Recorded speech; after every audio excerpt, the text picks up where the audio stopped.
ओम नमो भगवते वासुदेवाय।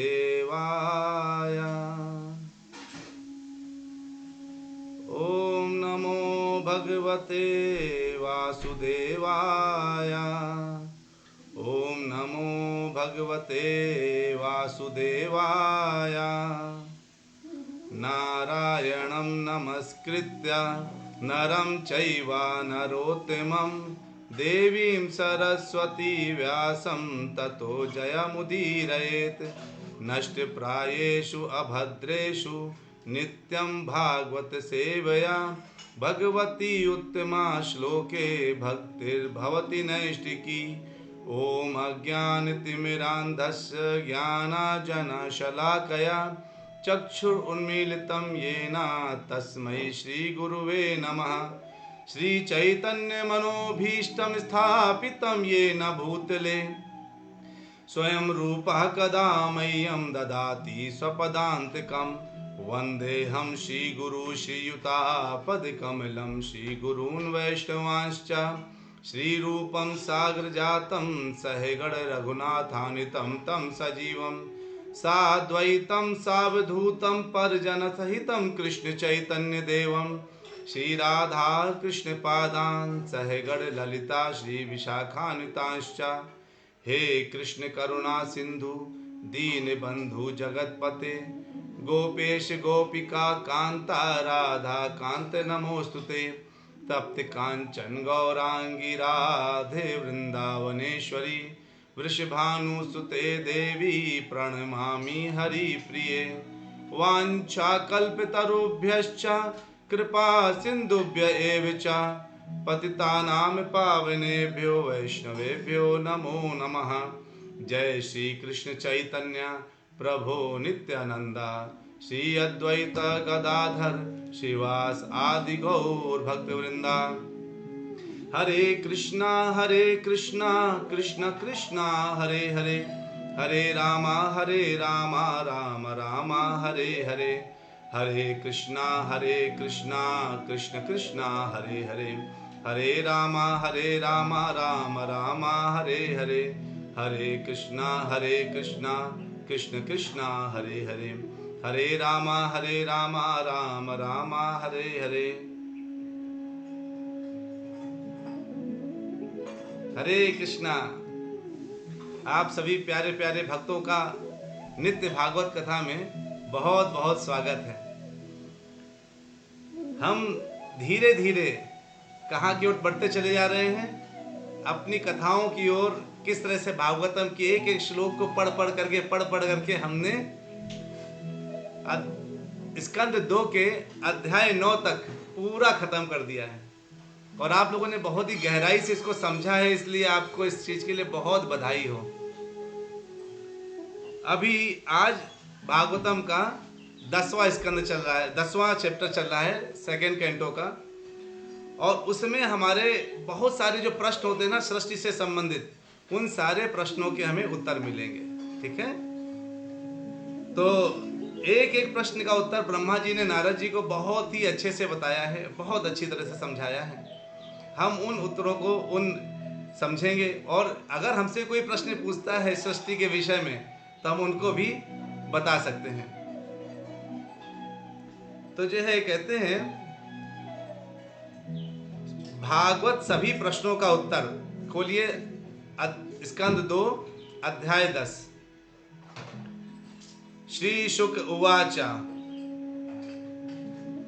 अत्र सर्गो विसर्गश्च स्थानं पोषणमूतयः मन्वन्तरेशानुकथा निरोधो मुक्तिराश्रयः।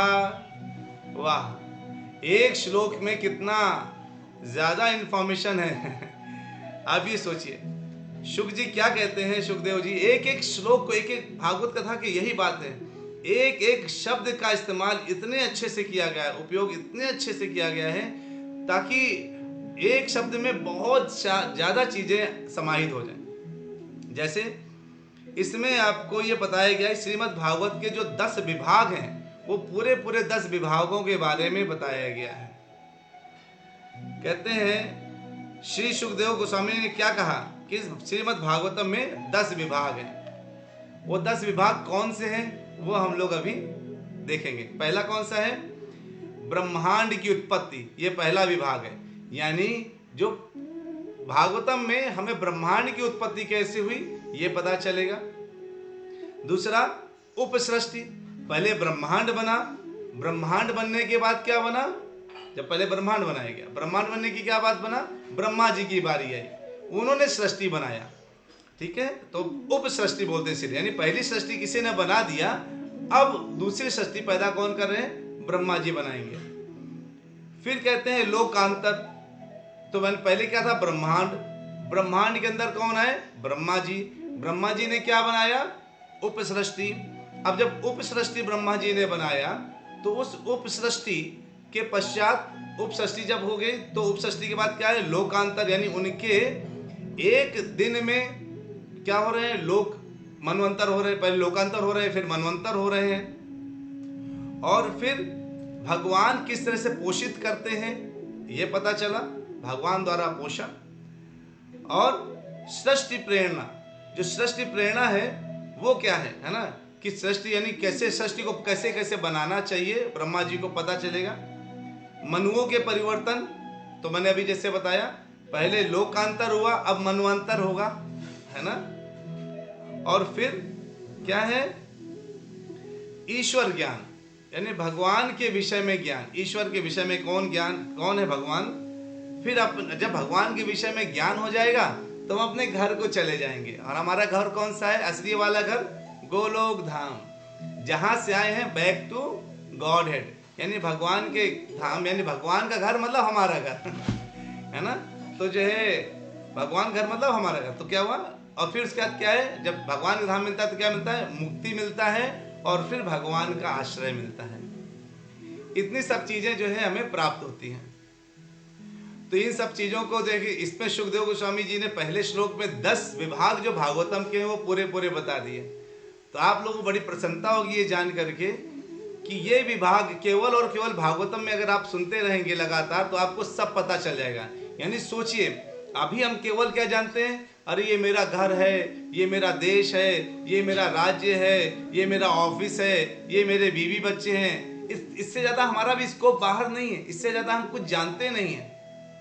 लेकिन अगर हमें और ज्यादा जानना है और समझना है तो क्या होगा? और ज्यादा जानने के लिए श्रीमद् भागवतम से बढ़िया ग्रंथ कोई नहीं हो सकता। क्योंकि श्रीमद् भागवतम कोई साधारण किताब नहीं, स्वयं भगवान का ग्रंथावतार है। इस ग्रंथावतार में हम भगवान के विषय में संपूर्ण जानकारी और सृष्टि के विषय में जानकारी, एक एक विषय में सारी की सारी जानकारी हम उठा सकते हैं। तो जो है अब आते हैं, तो अभी इसको हमको एक एक का एक्सप्लेनेशन आगे मिलेगा, इसलिए अभी श्लोक से आगे बढ़ते हैं। 2.10.2 यानी दूसरे स्कंद का 10वें अध्याय का दूसरा श्लोक। दशमस्य विशुद्ध्यर्थम नवानामिह लक्षणम वर्णयन्ति महात्मानः श्रुतेनार्थेन चांजसा। है ना। कहते हैं इनमें से जो 10वां है, दशमस्य, वो है आश्रय। आपने देखा ना सबसे लास्ट वाला, यानी पहला क्या था? अत्र। अगर आप पहला श्लोक फिर से देखिए, अत्र के बाद क्या है? सर्ग। सर्ग आता है मतलब ब्रह्मांड की उत्पत्ति, और विसर्ग मतलब ब्रह्मांड के अंदर सृष्टि का निर्माण। सर्ग और विसर्ग, ठीक है। सर्ग विसर्ग, फिर तो 2 हो गए ना ये। फिर क्या है? स्थानम, है ना। यानी क्या हुआ? लोकांतर, लोकों के अंतर, यानी कितने लोक हैं देखिए, ऊपर लोक है, नीचे लोक है ना। तो जितने लोक हैं वो लोकांतर। फिर पोषणम, फिर पोषणम यानी भगवान के द्वारा पोषण। फिर ऊतय, है ना, यानी सृष्टि की प्रेरणा। यानी ये हो गए शुरू के आपके 5। अब आते हैं 6वें में, दूसरी लाइन में 6वां स्टार्ट होता है मनवंतर, यानी मनवंतर हो गया। फिर क्या है? ईशा अनुकथा, यानी ईश्वर का ज्ञान, ये 7वां हुआ। निरोधो, निरोधो मतलब भगवान के धाम को वापस जाना, ये हो गया 8वां। मुक्ति ये हो गया 9वां, और आश्रय ये हो गया 10वां। तो अब कह रहे हैं कि इसमें जो अगला श्लोक है, दशमस्य विशुद्धर्तम, जो 10वां है ना, वो केवल एकमात्र ऐसा है जिसके बारे में सभी 9 का जो कारण है, जो 9 आप देख रहे हैं विषय, उन 9 सब विषयों का कारण क्या है? ये 10वां विषय है ना, जो है आश्रय। भगवान का आश्रय प्राप्त करने के लिए लोग क्या करते हैं? भक्ति करते हैं, भक्त लोग उनकी उपासना करते हैं और लगातार भगवान की सततम कीर्तन, तो भगवान कहते हैं सततम कीर्तन करते हैं, भजन करते हैं, है ना। तो जो है अब ये जो 10वां तत्व है आश्रय, इसके बारे में कहते हैं श्रुतेन अर्थेन, है ना, यानी कहते हैं बहुत जगह, बहुत वैदिक में इनका साक्ष्य बहुत जगह आपको मिलेगा इसके बारे में, कि 10वें बिंदु के बारे में अलग अलग शास्त्र हैं, अलग अलग, जहाँ पे बोला गया कि भगवान का आश्रय से बढ़कर कोई आश्रय नहीं है, केवल भगवान का आश्रय ही है। तो अब अगर भगवान का आश्रय अगर हम जो है पकड़ना चाहते हैं, तो हमें क्या साधन करना चाहिए? जिसका भी आप आश्रय लेना चाहते हैं उनको आपको चरण पकड़ कर रख लेना चाहिए, यानी उनका चरण पकड़ लेना चाहिए। अगर आप उनका चरण पकड़ लेते हैं तो क्या होता है? वो आपको आश्रय देने लगते हैं। आप देखिए, किसी भी बड़े का अगर आप आशीर्वाद लेंगे, उनके मुंह से खुश रहो ऐसे ही निकल जाएगा, चाहे कितनी बड़ी दुश्मनी हो, है ना। आप पैर छुएंगे, आशीर्वाद नहीं रहे, खुश रहो, मतलब आपने उनका आश्रय ले लिया।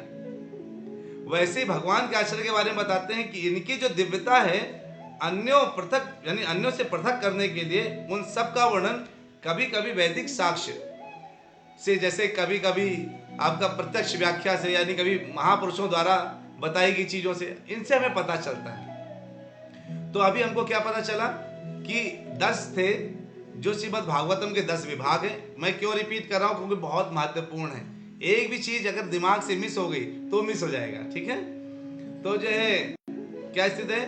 तो 10 विभाग हैं, और 10 विभाग जो हैं वो कैसे हैं, उनके बारे में जो सबसे 10वां वाला है, जो है आश्रय, वो सबसे ज्यादा महत्वपूर्ण है।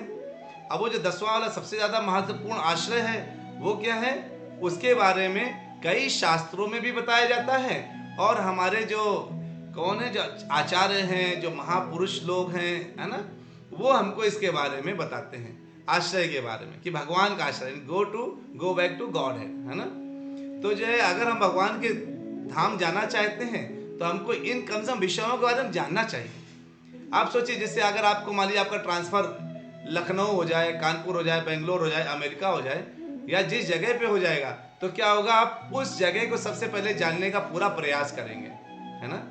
आप जब उस जगह को जानने का प्रयास करते हैं तो क्या होता है, आप जानते हैं अच्छा मुझे बेंगलोर में इलेक्ट्रॉनिक सिटी में रहना है, तो इलेक्ट्रॉनिक सिटी में घर कहाँ पे सस्ते मिलेंगे, या अच्छे मिलेंगे, या महंगे मिलेंगे, या मेरे अगर मैं शादीशुदा हूँ तो मेरे 2 लोगों के लिए काम चलेगा कि नहीं, अगर मेरे पास बच्चे हैं तो वहाँ प्लेग्राउंड है कि नहीं है, अगर प्लेग्राउंड भी है तो वहाँ पास में स्कूल है कि नहीं है, वहाँ हॉस्पिटल है कि नहीं है, ये सारा इंफॉर्मेशन पकड़ते हैं ना। अब आपको कहाँ जाना है, आपका घर कौन सा है, इस समय जाना है गोलोक जाना है। अब गोलोक अगर वापस जाना है अपने घर में, तो वहां पर बच्चों के लिए एजुकेशन के लिए है कि नहीं वहां पे क्या स्थिति होगी, वहां के पूरे विषय के बारे में जानना चाहिए कि नहीं जानना चाहिए, वहां गाड़ी मिलेगी कि नहीं मिलेगी, साधन कैसा है वहां पर, है ना, जीवन कितना बड़ा होगा, और वहां पे अगर बीमार कोई पड़ गया इलाज कौन करता है, डॉक्टर कौन है ना, वैद्य इत्यादि कौन है, ये सब हमें जो है पता चलेगा। तो आप जो बहुत महत्वपूर्ण श्लोक है वो तीसरा श्लोक देखिए, जिसमें बड़ी गहराई छुपी है। तो स्कंद 2 अध्याय 10 श्लोक 3 क्या है, भूत मातेन्द्रिय धिया जन्म सर्ग उदाहृतः ब्रह्मणो गुण वैषम्याद विसर्ग पौरुषः स्मृतः, है ना। कहते हैं कि भूत मतलब क्या है, आपका कोई भूत थोड़ी ना होता है, अरे भूत यहाँ पे मतलब है 5 स्थूल तत्व जो हैं, क्षिति जल पावक गगन समीरा, है ना। क्षिति मतलब पृथ्वी, तो कहते हैं जल पावक गगन समीरा, है ना। तो कहते हैं कि 5 तत्व, फिर कहते हैं भूत मात्रा, है ना। मात्रा मतलब इंद्रियां जिसको देखती हैं, इंद्रियों द्वारा देखी गई चीजें इंद्रिया। फिर कहते हैं तो मात्रा, फिर कहते हैं इंद्रिया, यानी भूत मातेंद्रिया। तो इंद्रिया मतलब इंद्रिया। तो क्या होगा, पहले जो 5 तत्व जो क्या है देखी जा सकती हैं, जो इंद्रियां देख सकती हैं, जैसे आपकी आंख क्या देख सकती है, पेड़ पौधे देख सकती है ना। आपकी स्किन में अगर कोई भी कीड़ा बैठ जाए या कोई भी छू ले तो आपको पता चल जाता है, इमीडिएटली आपको पता चल जाता है ना। यानी त्वचा देख लेती है कि कोई तो है। अगर आप जो है, इवन आप कैसे बैठे हैं, आप बैठे हैं एक जगह पर, लेकिन तभी कुछ बगल से निकल गया, उसकी सुगंध आई, उस सुगंध से आपने पहचान लिया, अच्छा समोसा है ना। जलेबी की महक, आहा जलेबी, पानी पूरी, है ना। वो जो है नाक सुगंध बता देती है, यानी सुगंध से आपने देख लिया कि वो क्या है। ऐसे ही आपका जो है, अब त्वचा हो गया, कान हो गया, आंख हो गई, है ना। और जो अब जिह्वा में कुछ लगता है, अगर कोई बोले अच्छा आंख बंद करो, मैं जिह्वा में आपको एक चीज टेस्ट कराएंगे, तो बताना ये क्या है। आपने जिह्वा में डालते ही पहचान लिया, अरे ये तो गुलाब जामुन है, तुरंत देख लिया गुलाब जामुन को अपनी जिह्वा से। यानी हम ये 5, यानी देखने का मतलब है हम 5 इंद्रियों से सारी सृष्टि को देखते हैं। तो ये जो अब जो 5 क्या है, भूत, यानी 5 जो है स्थूल तत्व हैं, और फिर इंद्रियां हैं इनको देखने के लिए। अब कहते हैं एक चीज और है, वो क्या है, ध्यान। ध्यान मतलब मन, है ना। तो एक शब्द में पूरा बोल दिया, भूत मातेंद्रिया ध्यान, है ना। यानी देखिए सुखदेव गोस्वामी संस्कृत में कितने महारथ ही रहे होंगे महारत होंगे, हासिल किया होगा। यानी संस्कृत में इतना ऊंचे ऊंचे उच्चारण, एक शब्द के ऐसे अलग अलग शब्दों को मिलाकर एक संधि विच्छेद, संधि ऐसे किया कि वो एक संधि से एक शब्द बनता है। और शब्द में क्या आ गया, 5 स्थूल तत्व आ गए, और इंद्रियां आ गई, और मन आ गया, अध्यात्म। फिर जन्म सर्ग उदाहरता, है ना, उत्पत्ति यानी, और सर्ग मतलब प्राकट्य। तो देखिए प्राकट्य क्या है, सबसे पहले क्या आया, ब्रह्मांड आया। वो जो ब्रह्मांड है वो किससे निकला, कृष्ण भगवान के एक अंश महाविष्णु के एक के जब उन्होंने सृष्टि को निर्माण करने का प्लान किया, तो उन्होंने अपने एक दृष्टि से जो है उस एक दृष्टि से माया देवी को देखा, और उस दृष्टि के द्वारा ब्रह्मांड की उत्पत्ति होती है। और वो जो ब्रह्मांड आया उसको बोलते हैं सर्ग। इस याद रखिएगा, इस शब्द को सर्ग बोलते हैं, मतलब प्राकट्य। तो सबसे पहले ब्रह्मांड प्रकट होते हैं, तो उदाहरता उसको उस चीज कहलाती है सृष्टि, यानी पहला ब्रह्मांड बना। फिर जब ब्रह्मांड के अंदर क्या हुआ, स्वयं भगवान गर्भोदशाई विष्णु के रूप में आए, महाविष्णु, और उन्हीं से एक एक्सपेंशन हुआ ब्रह्मा का और विष्णु जी का, क्षीरोदशाई विष्णु का और शिव जी का।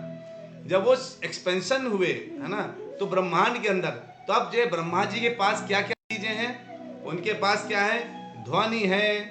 अब देखिए कान क्या सुनता है, ध्वनि। इसको कहते हैं पदार्थ के 16 प्रकार, है ना। यानी 16 प्रकार के पदार्थ हैं, है ना। 16 प्रकार के पदार्थ मतलब एक है ध्वनि। ध्वनि के कान द्वारा सुना जाता है, रूप आंखों द्वारा देखा जाता है, स्वाद जिह्वा द्वारा लिया जाता है, गंध नाक द्वारा, स्पर्श त्वचा द्वारा। ठीक है, हमारे जो है ये कौन कौन देखता है, तो आपने देख लिया 5 क्या है, विषय हो गए, और 5 इंद्रियां हो गई, पांचों विषय के, है ना। और इसको इसीलिए बोलते हैं तात्विक सृष्टि, यानी ये पहले बन चुका है उसको, यानी वो ब्रह्मांड के बनने के समय ही ये सब बन चुका था। यानी ये पंचभूत बन गए, ये सब व्यवस्थाएं बन गई। अब क्या हुआ, प्रकृति के गुणों के बाद अब क्या हुआ, अंतः क्रिया। जब ब्रह्मा जी बैठ गए, ब्रह्मा जी को जो है अब भगवान ने जब बोला कि तुम सृष्टि बनाओ, तो अब वो ब्रह्मा जी जब आगे के कार्य करेंगे तो वो क्या कहलाती है, विसर्ग कहलाती है, विसर्ग। तो पहला क्या था, सर्ग, अभी क्या है, विसर्ग। ठीक है, अभी आप जो मेरे पीछे आप स्क्रीन देख रहे हैं, वो स्क्रीन में क्या है, ब्रह्मा जी नारद जी को बता रहे हैं, पूरा ये ज्ञान दे रहे हैं। ठीक है, तो ब्रह्मा जी नारद जी को पूरा ये ज्ञान दे रहे हैं, है ना। और कैसे दे रहे हैं, क्यों दे रहे हैं, क्योंकि नारद जी ने बोला, हे पिताजी, अगर आप मेरी सेवा से प्रसन्न हो चुके हैं या खुश हैं, तो मुझे कृपया करके आप सुपर पावर के बारे में बताइए। है ना, वो सुपर पावर कौन है, उनके बारे में और जानना चाहता हूँ, सब कुछ जानना चाहता हूँ, बड़े विस्तार से जानना चाहता हूँ। मुझे एक एक विषय के बारे में जानना है, क्योंकि आपको तो स्वयं भगवान ने बताया है, अब आप मुझे बता दीजिए। तो ब्रह्मा जी इसीलिए जो है ब्रह्मा जी नारद जी को बता रहे हैं। और जो है क्या है, और प्रकृति के गुणों के बाद की अंतः क्रिया क्या कहलाती है, विसर्ग कहलाती है। इसलिए ब्रह्मा जी ने क्या किया, इसको ब्रह्म संहिता में भी लिखा। क्या लिखा, यह कारणाणव जले भजति स्म योगा निद्रामनंत जगदंड सरोम कूपः आधार शक्तिमवलंब्य परां स्वमूर्ति गोविंदमादि पुरुषम तमहम भजामि। जो है अभी आपने ये ब्रह्मा जी का क्या बोला उन्होंने कि गोविंद श्री कृष्ण का प्रथम पुरुष अवतार महाविष्णु कहलाता है। अभी जैसे मैंने आपको बताया, ये योग निद्रा में रहते हैं और इनके दिव्य शरीर के प्रत्येक रोम क्षेत्र में असंख्य ब्रह्मांड स्थित रहते हैं। तो इसमें मतलब पूर्ण पुरुषोत्तम, यानी क्या बोला है कि श्री कृष्ण भगवान क्या है, पूर्ण पुरुषोत्तम है। और उनसे जो प्रथम पुरुष अवतार निकले हैं वो है महाविष्णु, जो प्रथम अवतार निकले हैं, है ना। यानी एक हो गए पूर्ण पुरुषोत्तम, एक हो गए पुरुष, यानी पूर्ण से पुरुषोत्तम से। आप कहेंगे अगर भगवान से अगर एक अवतार हुए तो भगवान तो गायब हो गए होंगे। नहीं, ऐसा नहीं होता। जैसे अगर आपको मान लीजिए एक ज्ञान है किसी विषय का, आपको मान लीजिए इंग्लिश आती है, अब आपने अगर इंग्लिश की किसी को ट्रेनिंग दी तो क्या आपको इंग्लिश भूल जाएगी क्या? यानी अगर आपको कोई ज्ञान है लेकिन 10 लोगों को ज्ञान मिल जाएगा, 10 लोगों को ज्ञान मिल चुका है, लेकिन आप ज्ञान जो है आपके दिमाग में अभी भी है, यानी पूरा ज्ञान है। वैसे ही भगवान पूर्ण है और पूर्ण से जितना भी निकालते जाइए वो पूर्ण हो जाते हैं। तो मायावादी लोग कहते हैं जैसे एक पेज लीजिए, उस पेपर को फाड़ दीजिए, वो पेपर को फाड़ करके आप क्या करिए, अब वही सब जैसे पेपर को फाड़ करके कई पेपर बन गए, वैसे भगवान अपनी एनर्जी एक पूरा एनर्जी होते हैं और वो पूरी एनर्जी आती है, पूरी एनर्जी खत्म हो जाती है और सारी सृष्टि बन जाती है और फिर वो प्रकृति बन जाती है। और यही प्रकृति संपूर्ण होती है और इसी प्रकृति के द्वारा इसी प्रकृति को पूर्ण माना जाता है। और यही प्रकृति क्या करती है, मतलब इसी को लोग पूजने लगते हैं, प्रकृति को पूजने लगते हैं, प्रकृति को सब कुछ मान बैठते हैं। ये जो है व्यवस्था किसकी है? तो लेकिन असली में तो ऐसा नहीं है। जैसे मैंने अभी आपको एग्जांपल दिया, क्या अगर आपको ज्ञान है तो वो ज्ञान क्या करेगा, वो पूर्ण ज्ञान अगर आप सामने वाले को चाहे जितना ज्ञान बांट दे, मैं बता रहा हूं चाहे जितना ज्ञान बांट दे आप, मैं गारंटी लेता हूं आप डेली अपना ज्ञान बांटें, एक को नहीं हजार लोगों को बांटें, तब भी आपका ज्ञान खत्म नहीं होगा, है कि नहीं? तो जो है अभी भगवान का जो यानी पूर्णता क्या है, वो पूर्णता भगवान पूर्ण है। भगवान से पूर्ण से जो भी निकलेगा वो पूर्ण निकलेगा और वो जो भी निकलेगा भगवान में कोई कमी नहीं आएगी। ठीक है, अभी कहते हैं इस तरह से प्रकृति का जो पूरा जो ज्ञान है ये हमें पता होना चाहिए कि भगवान क्या कहते हैं, प्रकृति माँ है। लोग कहते हैं ना प्रकृति क्या है, माँ है। कहते हैं प्रकृति अगर माँ है तो प्रकृति को एक पिता चाहिए ना बीज के लिए, ताकि सृष्टि का निर्माण कर सके। अब पिता कौन है? भगवान कहते हैं, चिल्ला चिल्ला के बोलते हैं, हे प्रकृति तुम माँ हो और सबका जन्म केवल बीज के द्वारा ही संभव हो सकता है, और मैं क्या हूं? तुम्हारा बीज प्रदाता पिता हूं, अहम बीज प्रदा पिता, है ना। तो कहते हैं मैं प्रकृति अगर माँ है तो माँ को गर्भान्वित करने के लिए एक पिता है, और पिता कौन है? भगवान ने रिवील कर दिया है। वो पिता कौन है? भगवान स्वयं है ना। तो अगर जो है अगर पिता भगवान है तो हमें पता चल गया भगवान कौन है, और हमें यह भी पता चल गया माँ कौन है। तो पिता से पता चल गए, माँ पता चल गए, माँ तो प्रकृति है, पिता भगवान हो गए। तो अब ये पूरी सृष्टि 3 भगवान की शक्तियों से चलने लगती है। पहली शक्ति बहिरंगा शक्ति मान लीजिए, जिससे आप जो दिख रहा है, यानी जो आपको सृष्टि दिख रही है, ये बहिरंगा शक्ति से, यानी आपको लग रहा है कि अरे ये तो पूरा जो दिख रहा है मैं सच मान ले रहा हूं, ये बहिरंगा शक्ति का कमाल है। जैसे जब जादूगर आपको जादू दिखाता है तो वो कुछ चीजें गायब कर देता है, आपको अरे ऐसा कैसे हो गया, आप सच मान लेते हैं वो सच में जादूगर है क्या, जबकि उसने तो केवल हाथ की सफाई दिखाई है, माया रहा माया। हम उनको क्या मान लेते हैं, सच मान लेते हैं। वो जो सच हम मानते हैं जिस चीज को, वो झूठ है एक्चुअली ना। तो ये भगवान जानते हैं कि झूठ है, जादूगर जानता है कि मैंने क्या ट्रिक बनाई है, लेकिन जो दर्शक है उनको पता नहीं चलता। ये बहिरंगा शक्ति का कमाल है। अब कुछ लोग हैं जो ये जानते हैं हाँ ऐसा हो सकता है, ऐसा होगा, लेकिन उनसे बोला आप जादू दिखा दो, ना भैया हमसे तो जादू दिखा नहीं पाएंगे, हमें पता चल गया है लेकिन दिखा नहीं सकते। ऐसे भगवान को लोग जान लेते हैं लेकिन भक्ति नहीं कर पाते हैं। क्यों? वो है भगवान की अंतरंगा शक्ति, योग माया शक्ति। भगवान से जुड़ने नहीं देते। भगवान को एक बार बहिरंगा शक्ति से बाहर निकलेंगे तो योग माया रोक देगी। अभी और परीक्षा तो अपनी है ना। तुम्हारे भगवान के प्रति पूरा प्रेम हुआ है कि नहीं हुआ? प्रेमान जना, आंखों में प्रेम का अंजन लगाया है कि नहीं लगाया?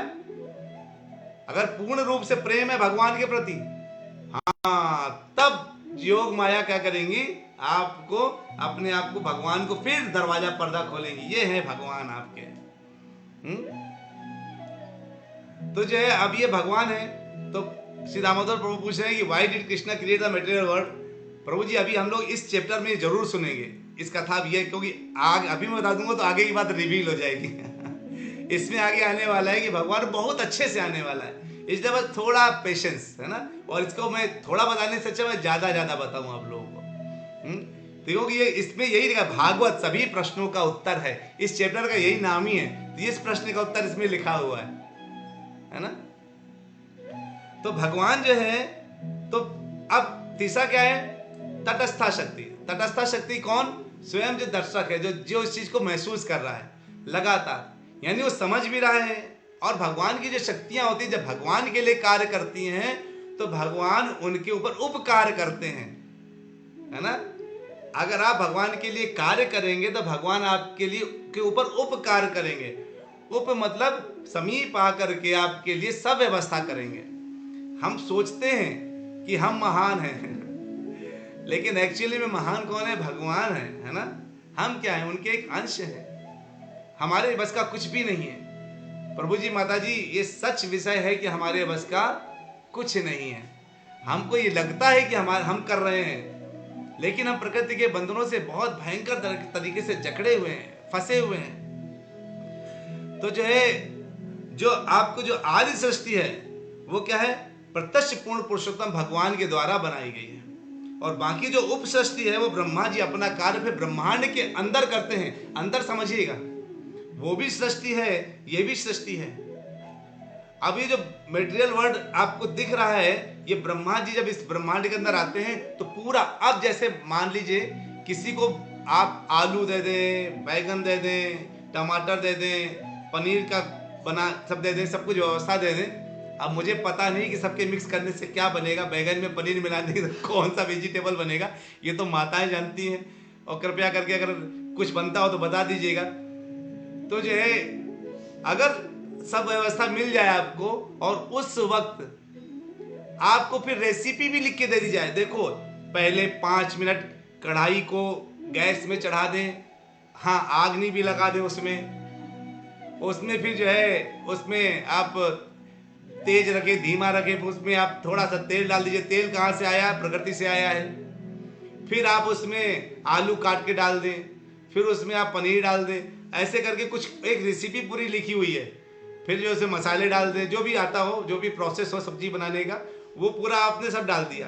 अब वो क्या, पूरा प्रोसेस से आपको पूरा लिखा हुआ वो भी मिल गया, पुस्तिका मिल गई, और आपको सारा सामान भी मिल गया, और आपने उसको पढ़ करके बनाया। और जब माताएं बनाती हैं और शाम को अपने पति के सामने रखती हैं तो पूछती, बताइए कैसा बना है? पति कहता, अरे वाह बहुत अच्छा बना है, हमने बनाया है ना। सारी तारीफें खुद ले लेती हैं। उनको कायदे से वो वीडियो सामने रख देना चाहिए, इस विधि से मैंने बनाया है। वो तारीफ पाने के लिए बोल देती है कि हमने बनाया है।